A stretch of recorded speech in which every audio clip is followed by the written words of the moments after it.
ಇವಾಗ ನಾವು ಹೊರಟಿರುವಂಥ ದೇವಸ್ಥಾನ ಯಾವುದಪ್ಪ ಅಂದರೆ ಕೊರಗಾಜ ಟೆಂಪಲ್. ಇದು ಕೂಡ ಇರುವುದಂತ ದಕ್ಷಿಣ ಕನ್ನಡದಲ್ಲೇ ನೆಲೆಸಿರುವಂಥ ಇವಾಗ ಹೊಸದಾಗಿ ಓಪನ್ ಆಗ್ತಿದೆ. ಬನ್ನಿ ನೋಡುವ ಯಾವ ರೀತಿ ಇರುತ್ತೆ ಅನ್ನೋದು. ನೋಡಿ, ನೀವೇನು ನೋಡ್ತಿದ್ದೀರಾ, ಇದು ಸ್ವಾಮಿ ಕೊರಗಾಜ ಅಂತ ಟೆಂಪಲ್. ಇವಾಗ ಹೊಸದಾಗಿ ನಿರ್ಮಾಣ ಆಗ್ತೈತೆ, ಮಾಡ್ತಿದ್ದಾರೆ. ಬಟ್ ಗೂಗಲ್ ಮ್ಯಾಪಲ್ಲಿ ಸರ್ಚ್ ಮಾಡಿ ಲೊಕೇಶನ್ ತೋರಿಸುತ್ತೆ. ಸ್ವಲ್ಪ ಕನ್ಫ್ಯೂಸ್ ಆಗುತ್ತೆ ಇಲ್ಲಿ ಬರೋಷ್ಟು ನಮಗೆ. ನೋಡ್ತಿರ್ಬೋದು ನೀವು, ಇಲ್ಲಿ ಯಾವುದೇ ಥರದ್ದು ಫೆಸಿಲಿಟಿ ಇನ್ನೂ ಇಲ್ಲ, ಯಾರೂ ಇಲ್ಲ.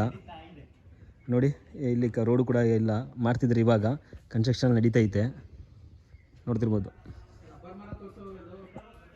ಸೊ ಬನ್ನಿ, ಅದು ಕೊರಗಾಜ ಸ್ವಾಮಿ ತೋರಿಸ್ತೀನಿ.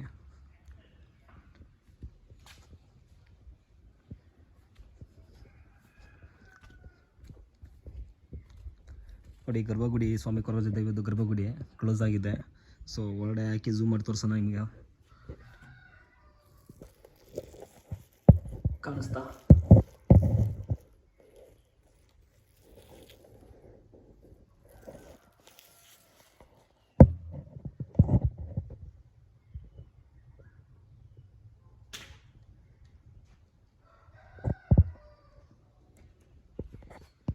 ಸೊ ಹಾಗೆ ನೋಡಿ,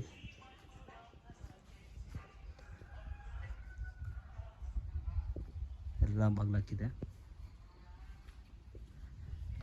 ಹಾಗೆಯೇ ಇನ್ನೊಂದು ವಿಶೇಷತೆ ಏನಂದರೆ ಇಲ್ಲಿ ಕನ್ಸ್ಟ್ರಕ್ಷನ್ ನಡೀತಾ ಇದೆ.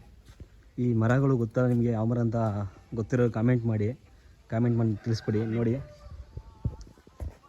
ಸೊ ಏನಕ್ಕೆ ಈ ಥರ ಕಟ್ಟಿದ್ದಾರೆ, ಏನಕ್ಕೆ ಕೊಡ್ತಿದ್ದಾರೆ ಅಂತ ನಿಮ್ಗೆ ಯಾರು ಗೊತ್ತಿದ್ರೆ ಕಾಮೆಂಟ್ ಮಾಡಿ ತಿಳಿಸ್ಕೊಡಿ.